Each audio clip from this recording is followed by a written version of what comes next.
It was Thanksgiving Day. The dining table was full of food, people were chatting, and children were laughing, but the air felt cold. Elaine, a 54-year-old woman with tired eyes and a quiet face, sat at the end of the table near the kitchen. No one really looked at her.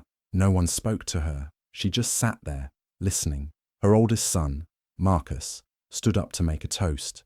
He was 30, dressed sharply in a suit, and always carried himself like he was better than everyone else. He smiled, holding up his glass.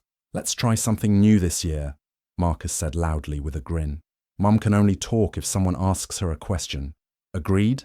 Some people at the table laughed. A few looked unsure, but no one said anything to stop him. Elaine gave a small nod and smiled a little, pretending it didn't hurt, but inside, it did. She looked around the table. Jenna, her daughter-in-law, kept sneaking glances at her like she wanted to say something but couldn't. Her younger son, Caleb, who was 22, didn't look at her at all. He just kept his head down, poking at his food. Elaine stayed quiet, like she always did. She had gotten used to being ignored, but this time felt different. This time, something was wrong. This was still the house she had lived in for over 25 years, the house she had paid for. But after a stroke last year, things had changed. She had signed some papers when she wasn't feeling well. Marcus told her it was just to help manage things. Now, she lived in the basement. Marcus and Jenna lived upstairs with their kids. The house was no longer in her name. And today, on the one holiday meant for family and gratitude, her own son had made sure she felt like a guest in her own home. She looked down at her plate, untouched. She didn't say a word, but her silence didn't mean weakness. Something was building behind her eyes, something no one at that table was ready for. Elaine raised Marcus and Caleb all by herself after their father walked out on them. There were no calls, no child support, just silence. She worked 2 jobs, one at a grocery store during the day and another cleaning offices at night. She never took a vacation, never bought anything new for herself. Every naira she saved went toward the house, the bills, and her boys. Slowly, over the years, she paid off the house completely. It was the only thing she truly owned. But last year, everything changed. Elaine had a mild stroke. It wasn't too serious, but it scared her. She couldn't move her right hand for a few weeks and had trouble remembering certain words. Marcus, her eldest son, told her not to worry. "Just sign this, Mom," he said kindly, holding out some papers. "It's just to help manage your bills while you rest." She trusted him. She didn't even read the fine print. She just signed. What she didn't know was that the paper gave Marcus power of attorney, the right to make decisions on her behalf. And not long after, he used that power to transfer the house into his own name. Now, Marcus lives upstairs with his wife Jenna and their 2 children. He moved Elaine into the cold basement, saying it would help her recover. He even told her she should be grateful to have her own space. Marcus says he does it all because his mother never gave him enough. He grew up with second-hand clothes and lunch boxes filled with rice and boiled eggs, while the other kids had meat pies and juice boxes. He remembers standing in line for school fees with shame in his eyes and a stomach that sometimes went to bed empty. He sees his mother now, quiet, stiff, always watching, and he feels nothing but resentment. Elaine, for her part, knows she wasn't perfect. She was tired, strict, and didn't show much affection. She couldn't afford to be soft. She had to survive and make sure her children did too. She didn't hug them often. She didn't say, "I love you" enough. And now that silence has grown into a wall between her and Marcus. Caleb, her younger son, has his own struggle. He dropped out of college a year ago and came back home without much to say. He stays in his room or drives around in his old car, avoiding both his brother and mother. He barely speaks at the dinner table and spends hours in the garage. He says he's trying to figure out his life, but Elaine sees the sadness in his eyes. No one talks about the real problems in the house. The tension is always there, in the way Marcus corrects her tone, in the way Jenna offers polite smiles that never reach her eyes, in the way Caleb avoids eye contact. Elaine may be silent, but she notices everything. The whispered phone calls, the locked cabinet, the bills she never sees, the way her key no longer opens the front door. They think she's old and tired, that she doesn't understand what's happening. But Elaine knows more than they think, and she's not going to stay quiet forever. Midway through dinner, Jenna gets up and walks into the kitchen. Elaine watches her go, then slowly stands and follows, pretending she wants to help clear the plates. The kitchen is quiet. The noise from the dining room fades behind them. Jenna is at the sink, but her hands are still. Elaine speaks first. "Need a hand?" Jenna turns startled, then her eyes drop. She lowers her voice. "I wasn't supposed to say anything, but did you know Marcus is selling the house?" Elaine stops in her tracks. Her heart pounds. "What did you say?" Jenna looks over her shoulder, then continues quickly. "He's talking to agents already. Said he wants it listed next week. And he's trying to move you into a care home before Christmas." Elaine's breath catches in her throat. Her hand reaches out, gripping the counter for balance. "He said it's legal," Jenna adds, almost apologetically, "because the deed is in his name now." Elaine doesn't say a word. Her hand trembles as she reaches for a carving knife to set it in the sink, but her fingers slip, and the knife crashes loudly to the tiled floor. Everyone hears it. Back in the dining room, heads turn. The clatter silences the room for a beat. Elaine picks up the knife calmly and walks back to the table, her face unreadable, her eyes cold. She sits down without a word. Her hands are shaking just slightly, but only Caleb seems to notice. She looks at him across the table. He looks away. That tells her everything. He knew. She clenches her fork tighter. Marcus lifts his glass and clears his throat. "To moving forward," he says with a smirk, raising his wine. Some of the guests chuckle, not knowing what's really going on. Elaine doesn't move. She doesn't speak. She stares at her plate.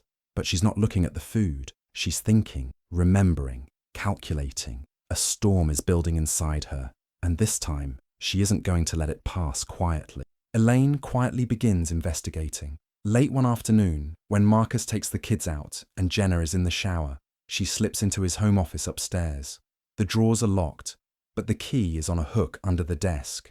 He never thought she'd look. Inside, she finds it. A folder labelled House and Care Plan. The deed transfer is right there, with her forged signature dated just 2 weeks after her stroke. Her chest tightens. She stares at her own name, printed neatly under the word previous owner. That night, she waits until the house is quiet. Caleb is still up in the living room, scrolling through his phone in the glow of the TV. She climbs the basement stairs slowly and sits next to him on the edge of the couch. "Why didn't you tell me?" she asks. Caleb doesn't pretend to misunderstand. "He said he'd help with my student loans," he mutters. "I didn't know he'd go this far." Elaine looks at him, not angry, just tired. "I'm not mad, Caleb. I'm just hurt you didn't trust me." Caleb sighs and drops his head. "I didn't know what to do, Mum." The next few days, tension grows in the house like smoke before fire. Marcus notices Elaine's new alertness, the way she watches everything more closely, how she no longer avoids eye contact. He responds with control. He locks the mini fridge in the basement, cancels her bank card, and installs 2 new security cameras, one in the hallway outside her room, one near the basement stairs. Elaine doesn't flinch. She writes down everything. Then she reaches out to Ruth, her old friend and neighbor, a retired paralegal. They meet quietly on Tuesday morning in a small cafe. Elaine brings copies of the documents she found.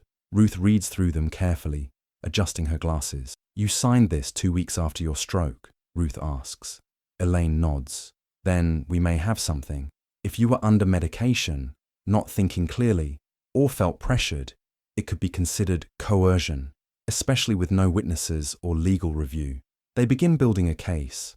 Back at the house, Marcus grows paranoid. He checks her browser history, accuses her of sneaking around. Jenna turns colder. Short, clipped words. No eye contact. She knows something's changing, but Marcus won't tell her what. Caleb, however, begins spending more time downstairs. He brings his mum tea. He listens. He apologizes. One night, he hands her a small USB stick. "I recorded this by accident," he says. "My dash cam caught it through the window." Elaine plugs it into her old laptop. The video is grainy, but clear enough. Marcus is standing at the top of the basement stairs, yelling down at her while she's in her wheelchair, recovering. "I own this place now," he says on the footage. "Don't make me regret keeping you here." Elaine watches her frail self in the video, quiet, exhausted, nodding in fear. She blinks, then looks up at Caleb. "Thank you." The house grows colder, though the heating stays on. It's not the weather, it's the war brewing in silence. Elaine keeps to her corner, but her mind is racing. Marcus watches everything, his smile thinner now. He knows. She knows. and both are waiting for the next move. The walls feel tighter. The cameras blink red. Every dinner is full of surface-level chatter and silent glares beneath. No one says it out loud, but the battle has already begun. Thanksgiving weekend, Sunday evening. The table is full again, but the air feels heavier. Plates are half empty. Laughter is quieter. Everyone senses something is different. Elaine clears her throat. "I have an announcement," she says calmly. Marcus, sitting at the head of the table, chuckles. "Still waiting on that question, Mum?" Elaine's eyes lock onto his. "You already asked," she replies. "You just don't like my answer." The room stills. Elaine reaches into the tote bag beside her chair and pulls out a manila folder. She places it gently in front of Marcus, her fingers steady. "This is a legal challenge. You forged my signature. You exploited me when I couldn't defend myself. You stole my house." The words echo across the room. Jenna blinks. What? What is she talking about?" Elaine turns to her. "You didn't know everything, Jenna, but you will now." Jenna picks up the papers with trembling hands. Her eyes scan the documents. Ruth helped prepare them. Every line clean, every accusation backed by evidence. Jenna's expression changes as she reads, from confusion to horror. Caleb stands beside Elaine, his voice clear. "She's not crazy. She didn't imagine any of this. You're just cruel, Marcus." Marcus pushes his chair back roughly, standing. "You think anyone's going to believe you? A tired, washed-up old woman who can't even remember what day it is." Elaine reaches into her bag again. She lifts the small speaker Ruth helped her buy. She clicks play. The video begins to play. Crackly audio from the USB Caleb gave her. Marcus's voice fills the room. "I own this place now. Don't make me regret keeping you here." Then another clip, his voice cold and low. "Once she's in a home, we'll sell the house. She won't even know. She barely understands anything now." Silence. Everyone at the table is frozen. Jenna covers her mouth with her hand. Caleb looks straight at his brother with a kind of sadness that makes Marcus shrink. Elaine doesn't gloat. She doesn't yell. She simply says, "I may be old. I may be tired, but I'm not gone. And I'm not stupid." Marcus tries to recover. This is out of context." "No!" Jenna cuts in. Her voice is sharp. "Don't. I believed you when you said she was exaggerating. I believed you because I wanted to. But this," she holds up the documents, "this is evil, Marcus." The children sit still, watching, sensing something deep and serious happening.